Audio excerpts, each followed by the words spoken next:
నమస్తే, welcome to NSR news. నేను మీ సాయిప్రియ. ప్రస్తుతం మనం పద్మక్షమ్మ టెంపుల్ రోడ్లో ఉన్నాము.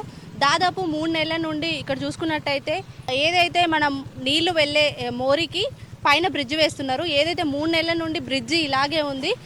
బైక్ల మీద, కార్ల మీద వెళ్తున్న ప్రయాణికులు అయితే తీవ్ర ఇబ్బందులు పడుతున్నారు.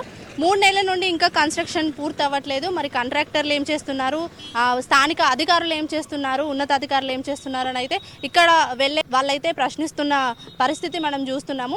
ఇక్కడ డైవర్షన్గా పక్కకు ఇంకో రోడ్డు ఉంది కట్ట మీద. ఆ రోడ్డు నుంచి అయితే వెళ్ళాలి అని చెప్పి ఇక్కడ దారి మూసివేయడం జరిగింది. అక్కడ చూసుకున్నట్టయితే కట్ట చిన్నగా ఉంది.